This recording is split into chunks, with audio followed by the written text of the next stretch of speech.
Good evening friends, मैं मोहित जैन। मेरे YouTube channel में एस वाई मोहित जैन में आपका हार्दिक स्वागत है। देखिए बच्चों, आज की जो क्लास है वो है त्रिभुज का आधार और ऊंचाई से जुड़े हुए प्रश्न। कि त्रिभुज का आधार और ऊंचाई से जुड़े हुए जितने भी क्वेश्चन बनते हैं वो मैं आपको बताने वाला हूँ। ठीक है, मेंसुरेशन के अंदर जो क्वेश्चन बनते हैं त्रिभुज के आधार और ऊंचाई को लेकर, वो सारे क्वेश्चन मैं डिस्कस करने वाला हूँ। ठीक है, कई बच्चे इसको ज्योमेट्री का पार्ट भी बोल देते हैं, कई बच्चे इसको मेंसुरेशन का पार्ट भी बोल देते हैं। आप किसी का भी बोलिए, उससे कोई लेना देना नहीं है, पढ़ना आपको पूरा ही है। ठीक है, त्रिभुज के बारे में तो देखिए, सबसे पहले हम बात करते हैं त्रिभुज का जो आधार होता है। आधार हम किसको मानते हैं? तो देखिए बच्चों, एक बार पहले मैं आपको त्रिभुज बना के बताता हूँ त्रिभुज क्या होता है। देखो, ये त्रिभुज है, आप सभी जानते होंगे, बनाया होगा आप सभी ने बचपन में खूब। ठीक है, और अभी भी बना ही रहे होंगे आप। त्रिभुज ABC, कुछ भी नाम दे दो। मैंने ABC नाम दिया, मुझे अच्छा लगा, ABC है। आप इसका नाम कुछ भी दे सकते हो, और नहीं भी देना चाहो तो मत दो, कोई दिक्कत नहीं, ये लो। ठीक है, टेंशन नहीं खत्म, सबसे बढ़िया। देखिए बेटा, सबसे पहले अगर त्रिभुज ऐसा रखा हुआ है तो हम इसको आधार बोलेंगे। ये आपका आधार है। ठीक है, इसका नाम दे दिया मैंने A1, आधार A1। A से मतलब आधार, और A1 नाम क्यों दिया अभी आपको समझ में आ जाएगा, 2 मिनट वेट करें। ये आधार है। फिर ऊंचाई क्या होती है? ये जो आधार है ना, इसके ऊपर डाला गया लंब, वो ऊंचाई होती है। अब ये आधार है, इस पर लंब कहाँ से डालोगे? तो लंब डालोगे यहाँ से। ये शीर्ष है ना, ये सामने वाला शीर्ष, यहाँ से आप लंब डालोगे। तो देखो बेटा, लंब एकदम डलता है सीधा, बिल्कुल सीधा, बिल्कुल सीधा। आप फुट्टा लेंगे, फुट्टे से एकदम बिल्कुल सीधी लाइन खींचेंगे, वो आपका आधार ऊंचाई का काम करेगा। ठीक है बेटा, ये आधार है तो इसकी ऊंचाई ये होगी। ठीक है, ओके, क्लियर है सभी को? अब देखिए बच्चों, अगर मैं इस बोर्ड को यूं घुमा दूं, अगर बोर्ड को मैं घुमा दूं तो आपको पता होगा ये भुजा यहाँ थी तो ये नीचे आ जाएगी। जब मैं बोर्ड को घुमाऊंगा तो ये जो भुजा साइड में दिख रही है, राइट हैंड साइड, वो नीचे की तरफ आ जाएगी, और नीचे की तरफ आ जाएगी तो ये बेटा ये आधार बन जाएगी, और आधार बन जाएगी तो इसको बोलेंगे A2। क्या बोलेंगे बेटा? A2। ये आधार का भी काम करेगा। ठीक है, तो अगर ये आधार मानते हो, इसको आप आधार मानोगे तो बेटा ये ऊंचाई होगी आपकी, ये ऊंचाई होगी। ठीक है, यहां से लंब डालोगे आप इस भुजा पर। ठीक है, यहां से आप लंब डालोगे इस आधार पर तो ये ऊंचाई होगी। तो ये ऊंचाई होगी बेटा आपकी H2। कितनी होगी? H2। नाम दे दिए, नाम आप कुछ भी दे सकते हो, मैंने अपनी सुविधा के लिए A2 के ऊपर H2 लिखा है। ठीक है बेटा, आगे की बात सुनिए। तो देखिए, ये आपने इसको बोर्ड को यूं घुमाया, उल्टा घुमाया, तो ये आधार बन जाएगा। अगर ये आधार बन गया तो ये A3 हो जाएगा, तो ऊंचाई हो जाएगी आपकी S3। ये ऊंचाई हो जाएगी। ठीक है, ये आपका लंब है, यहाँ से लंब डालोगे, ये आपकी ऊंचाई S3 हो जाएगी। कितनी हो जाएगी बेटा? H3। ठीक है, क्लियर दिख रहा है? H3। ओके, सभी को दिखाई दे रहा होगा, H3 है ना, ये आपकी ऊंचाई हो जाएगी। तो आधार के हिसाब से ऊंचाई होती है। तो देखो सुन लीजिए, अगर आप इसको आधार मानते हो तो बेटा ये ऊंचाई होगी, अगर आप इसको आधार मानते हो तो बेटा ये ऊंचाई होगी, और बेटा अगर आप इसको आधार मानते हो तो ऊंचाई ये होगी। ऊंचाई एक तरीके से लंब ही होता है। ठीक है, क्या होता है लंब? कौन सा लंब होता है, कौन सी ऊंचाई होती है? तो जो आप आधार मान रहे हो उस पर जब आप लंब डालोगे तो वही आपकी ऊंचाई कहलाएगी। ठीक है, तो बेटा ऊंचाई के बहुत सारे नाम होते हैं, मैं बता देता हूं। ऊंचाई को आप ऊंचाई भी बोलोगे, लंब भी बोल सकते हो। कई बच्चों के डाउट होता है शीर्ष लंब अलग है, तो शीर्ष लंब भी बेटा एक ही है। और बेटा एक और भी नाम है इसका, तुंगता। तुंगता कई बार एग्जाम में आ जाता है कि त्रिभुज की तुंगता बताओ, तो बेटा कई बच्चे ऐसे कंफ्यूज हो जाते हैं कि साला क्या पूछ लिया।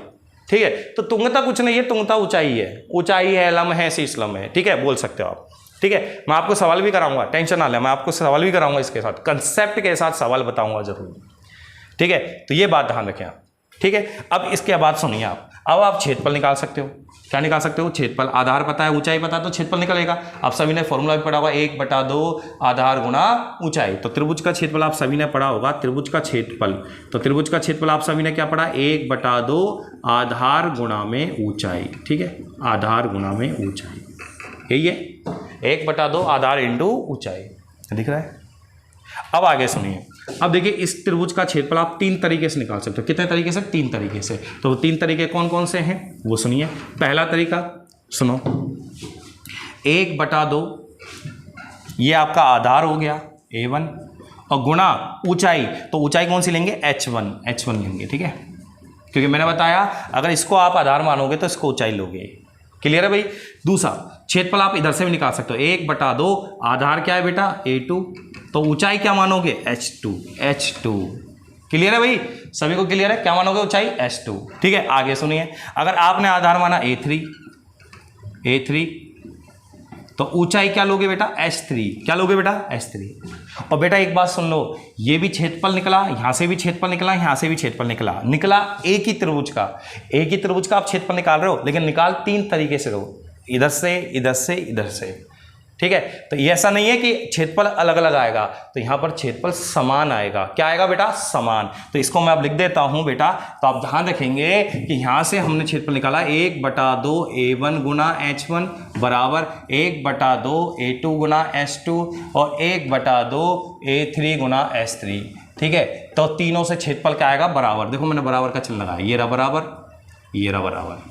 ठीक है, अब आप सुनिए इसमें नेक्स्ट बात, आधे से आधा कट गया तो क्या निकल के आया रिजल्ट निकल के आया कि A1 H1 बराबर है A2 S2 बराबर है A3 S3। अब कहोगे सर इससे हमें क्या फ़ायदा हुआ? तो इससे आपके एग्जाम में जब सवाल आएगा उसमें आपको फ़ायदा मिलने वाला है। तो एग्जाम में सवाल कैसे आएगा तो मैं आपको बताने वाला हूँ, 2 मिनट वेट करें आप, केवल 2 मिनट। तो ये आपका स्क्रीनशॉट ले लें ताकि आपको कंसेप्ट क्लियर रहे। ठीक है, आधार ऊंचाई से जुड़ा हुआ आधार, अगर आपको आधार दिया है, ऊंचाई दिया है, तो आपसे क्षेत्रफल पूछेगा तो 1/2 आधार इंटू ऊंचाई। आप ये लगा सकते हैं, क्षेत्रफल आपका आ जाएगा। ठीक है, अब आगे की बात सुनिए, ये क्लियर है आप सभी को? अब देखिए नेक्स्ट पॉइंट अगर मैं बात करूं, अब आगे सुनिए बेटा। अब इसमें मैं नेक्स्ट नंबर की अगर मैं बात करूं तो नेक्स्ट नंबर की बात देखो, सवाल कैसा आएगा। ये त्रिभुज है, ये आपका त्रिभुज है। ठीक है, मान लो ये आपको दी हुआ है, भुजा दी हुई है, ये भुजा है ना, ये भुजा ही तो कहलाती है त्रिभुज की। ये त्रिभुज की भुजा है जिसको हम क्या बोलते हैं? आधार बोल सकते हैं। ठीक है, तो ये त्रिभुज की भुजा है, इसकी लंबाई आपको 18 दे रखी है। क्या दे रखी है? 18। और यहां से आपको लंब दे रखा है, लंब मतलब ऊंचाई, लंब मतलब ऊंचाई।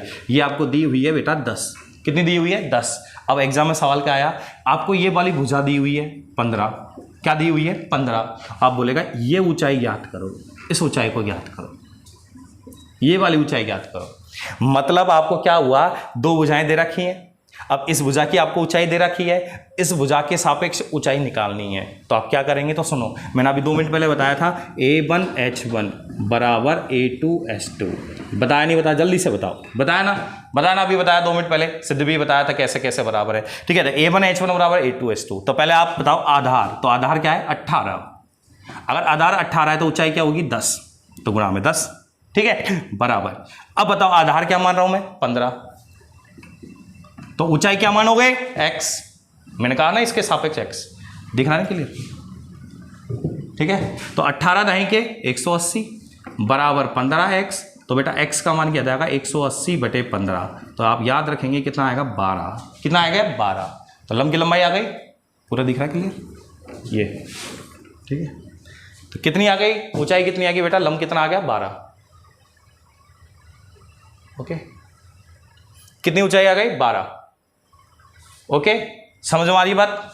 ठीक है, तो मैं आपको यह सवाल बताना चाहता। अब इसमें आप प्रैक्टिस कर सकते हो, प्रैक्टिस करने के लिए आप कुछ भी ले सकते हो। जैसे मैं आपको बताऊं और भी बहुत सारे सवाल, तो ये आपको क्लियर होगा।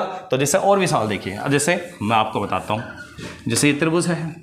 ठीक है, आपको देखो त्रिभुज कैसा भी आ सकता है, ये भी ध्यान रखें। जैसे आ गया समकोण त्रिभुज, ही आ गया समकोण त्रिभुज, ही आ गया।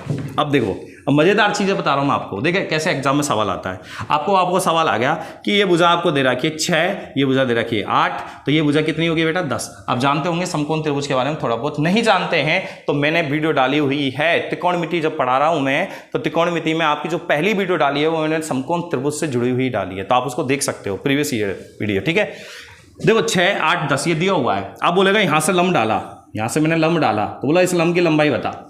किसकी लंबाई बता बेटा? लंब की। इस लंब की लंबाई बताना। किस पर खींचा हमने? 10 पर। तो आप क्या करोगे? सुनो, मैंने अभी 2 मिनट पहले बताया A1 H1 बराबर A2 S2। क्लियर है भाई सभी को? A1 H1 बराबर A2 S2। A1 क्या मानूं मैं? 8। तो H1 क्या होगी? देखो H1 ऊंचाई होगी, ऊंचाई कितनी होगी? 6। ठीक है, यहां पर मैं A2 क्या मान रहा हूं? 10। तो ऊंचाई क्या होगी बेटा? जल्दी से बताओ। x। अर्चिंग 48 बराबर 10x। तो x का मान क्या आएगा? 48/10, मतलब कितना आएगा बेटा? 4.8 आएगा। ठीक है, तो एग्जाम में कहीं से भी सवाल पूछ सकता है। ठीक है, एग्जाम में क्या होगा? आपको 2 भुजाएं देगा, एक भुजा पर आपको ऊंचाई दे रखी होगी और दूसरी भुजा पर ऊंचाई पूछेगा। तो ऐसे सवाल बन सकते हैं आपके एग्जाम में, क्योंकि देखो क्षेत्रफल अगर आपसे पूछेगा तो बहुत लल्लू सवाल है। लल्लू सवाल मतलब 1/2 आधार इंटू ऊंचाई। आप 2 सेकंड में निकाल सकते हो, ठीक है। ये तो बहुत पुराना लॉजिक हो गया। अब इससे जुड़ा हुआ क्या सवाल बनेगा एग्जाम में, तो ये बन सकता है, ठीक है।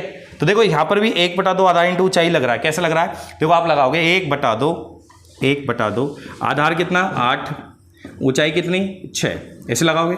फिर इधर भी निकालोगे 1/2 आधार कितना 10, तो ऊंचाई कितनी x, और दोनों को करोगे बराबर, तो आधे से आधा पहले कट जाएगा और फिर इसमें भाग ले लीजिए। अर्चिंग 48 में आप 10 का भाग दोगे तो 4.8, तो इस तरीके से आपकी ऊंचाई निकल जाएगी। तो आपने ये नया कंसेप्ट समझा होगा, ठीक है, अच्छी तरीके से समझा होगा। और आगे भी मैं आपको इससे जुड़े हुए काफ़ी सारे पॉइंट बताऊंगा। मैं आपको पूरी ज्योमेट्री पढ़ाऊंगा, तो पूरी ज्योमेट्री के अंदर पूरा कंसेप्ट ही समझाऊंगा। इसको लेकर एक फॉर्मूला लेकर 1/2 आधार इंटू ऊंचाई, इससे जुड़े हुए जितने भी फैक्ट हैं, कम से कम एक क्लास 1 घंटा खाएंगे, पूरा 1 घंटा लेंगे, ठीक है। अभी तो मैंने केवल एक सवाल बताया, ये इंपॉर्टेंट सवाल एग्जाम में आ सकता है, क्योंकि मुझे ऐसा लगा है NTPC में थोड़ा लेवल बड़ा है और उस लेवल को देखते हुए हो सकता है ऐसा सवाल पूछा जा सकता है। ओके बच्चों, इसी के साथ मैं अलविदा लेता हूँ। और बाकी चीज़ें जैसे छोटे छोटे ये बहुत सारे ऐसे कंसेप्ट हैं, मैं आपको सिखाऊंगा पूरी तरीके से, पूरी मेहनत से सिखाऊंगा, पूरी शिद्दत से सिखाऊंगा। और आप भी पूरी मेहनत करें और ये छोटे छोटे कंसेप्टों को कहीं कॉपी में लिख लें, क्योंकि आपको कहीं एक साथ नहीं मिलेंगे, ठीक है, वो आपको इसी चैनल पर मिलेंगे, ठीक है। तो इसी के साथ अगर वीडियो अच्छी लगे, अगर कंसेप्ट पसंद आया, समझ में आया, तो लाइक शेयर जरूर करें अपने दोस्तों के साथ। व्हाट्सएप ग्रुप, आपके फेसबुक ग्रुप जो भी बने हुए हैं उसके साथ शेयर करें, ठीक है। तो जय हिंद, जय भारत।